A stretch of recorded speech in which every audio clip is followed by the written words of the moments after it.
Today for episode 7 of How to Build the Abandoned Minigames lobby, we'll be editing parts of the gateway and finally building the inner dragon room. Now as a note, in the next episode of the series I will be covering how to build all the redstone needed to access this room, but due to changes in redstone mechanics since this lobby was originally built, it's taking some time, so please be patient. Now for this tutorial I'll be giving you a material list, but as a reminder you will be picking up materials as you destroy and replace parts of the gateway, so don't worry if you have some materials left over.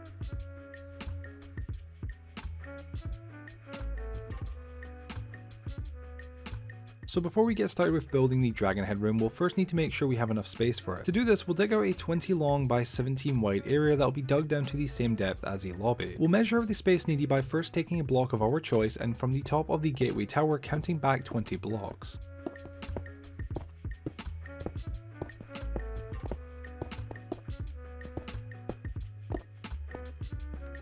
Then we can just count out 8 blocks from the middle on each side.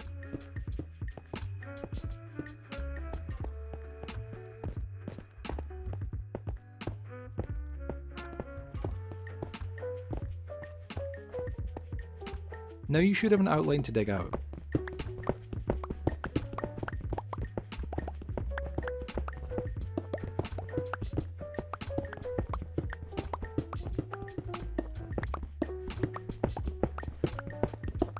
Once you've dug out the area, it should look something just like this, naturally of course not including the concrete layout for the next parts. So now that we've got the space needed to build the dragon head room, let's get started with it. First we'll need to remove the floor of the gateway itself. As you can see I've already gone ahead and dug it all out, and as you can see as well I've placed some coloured concrete beneath where we'll be placing specific blocks. As a note, to get back and forth easier I'd recommend removing 2 or 3 iron bars from the gateway just so you can easily get from one side to the other. But to begin with the floor, we'll first place down 32 spruce planks above the brown concrete.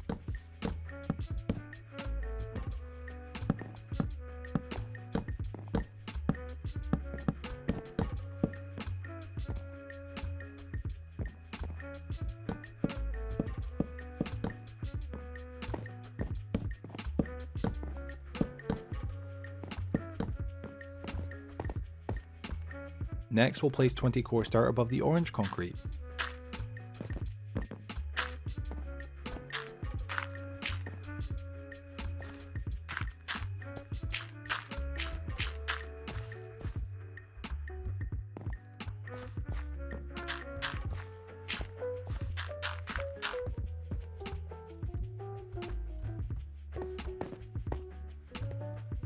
Then we'll place 8 stone bricks above the light grey concrete.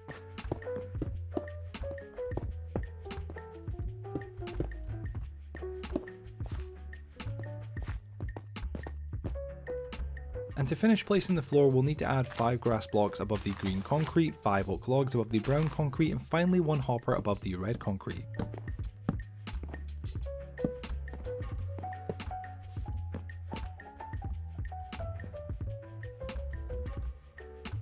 Now that we've placed the floor for the gateway, we can slowly start making our way into building the dragon head room itself, but first we'll need to build the entrance area. To do this, we'll start by placing 1 stone brick above each of the 23 light grey concrete.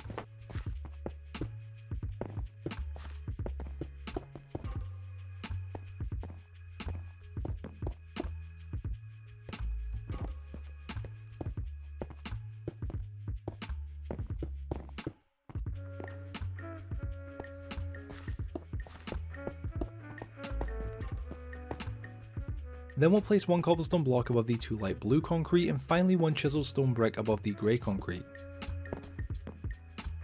I did notice that I'd also forgotten to place a stone brick here, so make sure that you correct that. Now from here I'll be adding blocks layer by layer, but due to the complexity of verbally explaining what I'm doing as I'm doing it, I'll instead just be showing you gameplay of me slowly layer by layer placing blocks, so hopefully you'll be able to follow along. As a reminder, if it is easier for you, do consider turning down the playback speed to see me place blocks more slowly.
Once you finish the dragon headroom entrance, it should look just like this. And to finish it off completely before we move on to the corridors on both sides, we'll want to add finally our stairs, cobblestone walls, and other final blocks, and that'll be us done.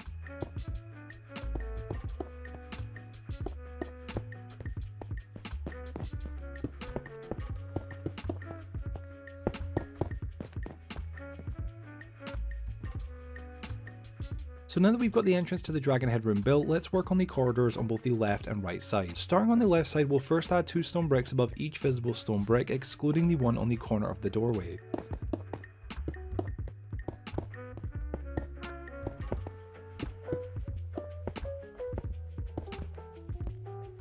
Once you've done that, you should have something that looks like this.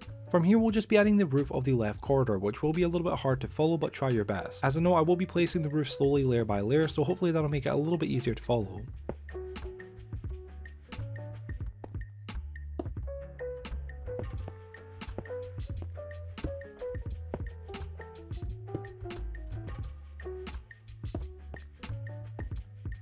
Now let's get started on the right corridor. To do this, we'll first place 1 dirt, then 1 stone block on the left side of the door above the stone bricks. Then we'll place 1 stone brick above each visible stone brick, excluding the one in the corner of the doorway. From here, like with the right corridor, I'll be placing the roof layer by layer, which might be a little bit tricky to follow. So if needed, either pause the video or even turn down the playback speed to follow it more easily.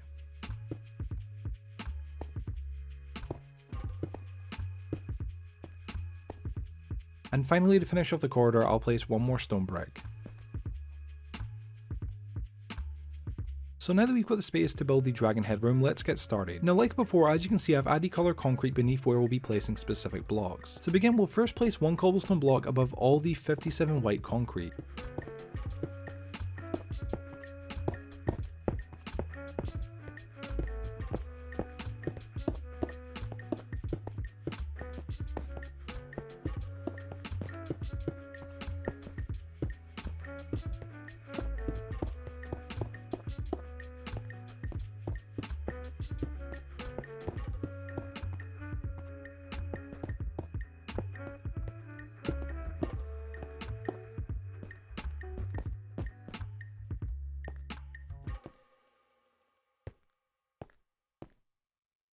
You'll notice I also made a mistake earlier in the tutorial that I fixed here, which was switching the bottom 2 stone bricks with cobblestone blocks, so be sure to do that.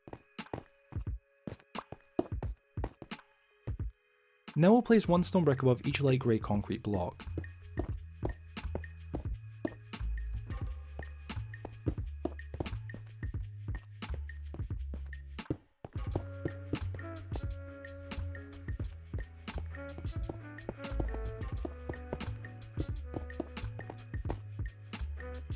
And to finish the floor area for the dragon head room, we'll place our 9 polished andesite above the pink concrete and our 12 sea lanterns above the blue concrete.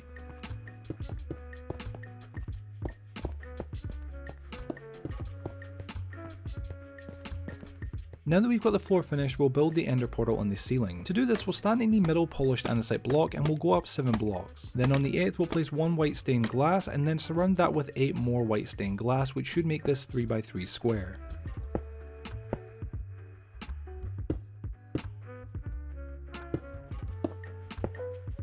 Next, we'll add 1 end stone on each side of the glass to make the frame of the ender portal. As a note, if you aren't creative, you could use the normal ender portal frame, but since I'm presuming most of you are doing this in survival, the end stone is probably the best substitute. Now once we've done that, we'll simply add 2 stone bricks above each end stone and then empty our 9 lava buckets and cover up the lava with stone bricks.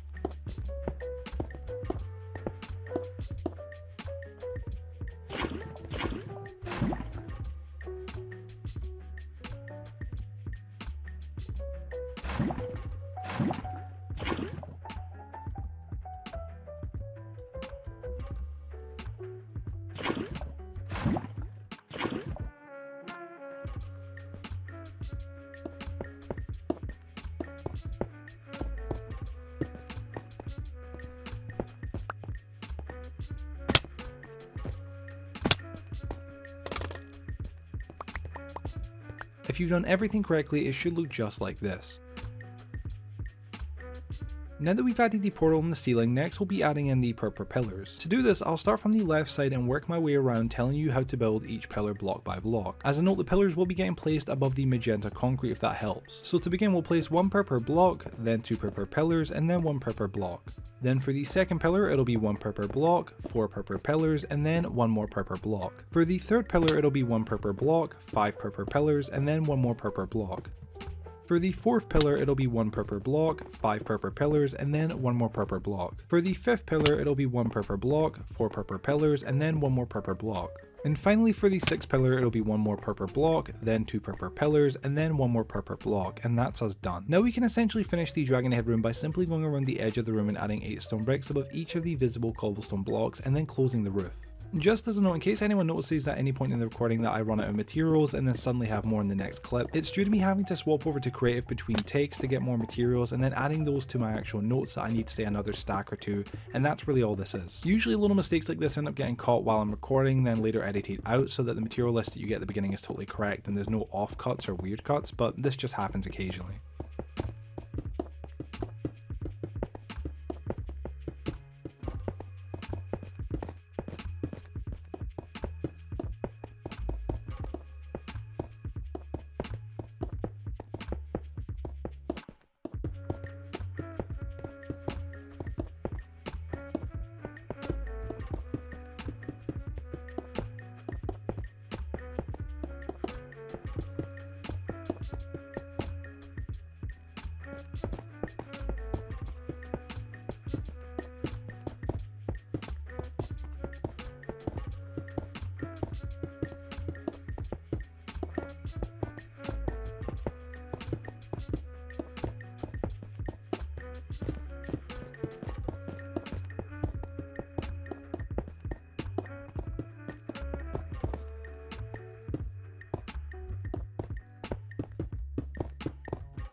If you've done everything correctly, the dragon head room should be looking just like this.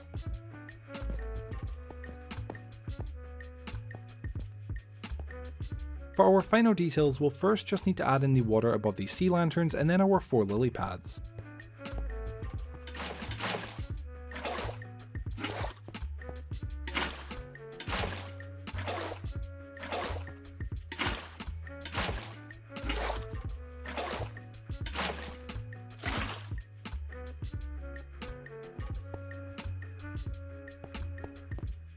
Next we'll add 13 obsidian on the floor above the purple concrete and then just adding a ton around the ceiling.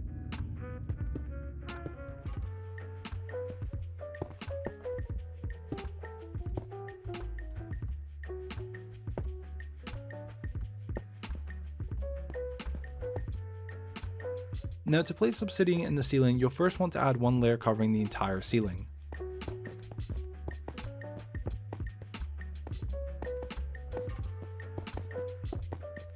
Then from here is where it will get a little bit hard, as verbally explaining where I'm placing specific blocks just is not possible. So hopefully from just watching me do it slowly you can follow along. If it does help anybody, I don't think it's entirely that important that the obsidian is placed in the exact same way as the original lobby, so if you want to keep this part simple, just place it however you like. But if not, of course, just watch exactly what I do and hopefully you can follow along.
Once you've placed in all the obsidian correctly, it should look just like this. Now that we've added our obsidian, next we'll be adding in our 12 cobwebs, which just like placing the obsidian is a little bit hard to verbally explain, so hopefully from just watching me slowly place them in, you'll be able to follow along.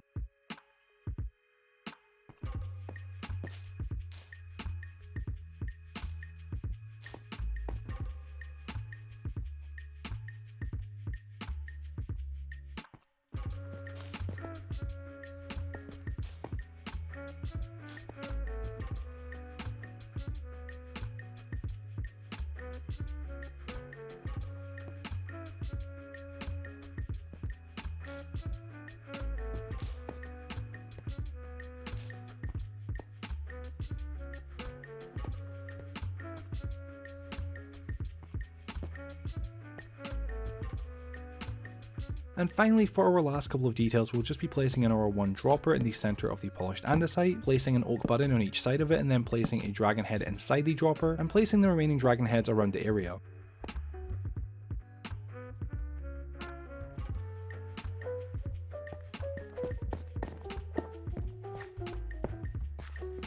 Also be sure to add these 4 torches on the walls so that mobs don't spawn, and remove these 2 cobblestone walls at the entrance.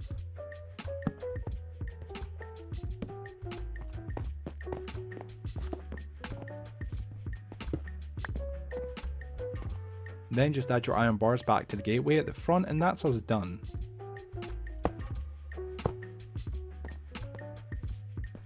And that is it, ladies and gentlemen, that is the end of this tutorial. Thank you all so much for watching it. If you did go and enjoy this tutorial and found it useful, please share it with your friends, drop a like, and leave any questions or issues you have down below in the comment section, and I'll respond as soon as possible. Also be sure to subscribe and turn the notification bell to stay notified for when I release the next episode of this series. And other than that guys, thank you all so much for watching, and hopefully I'll see you peeps later on.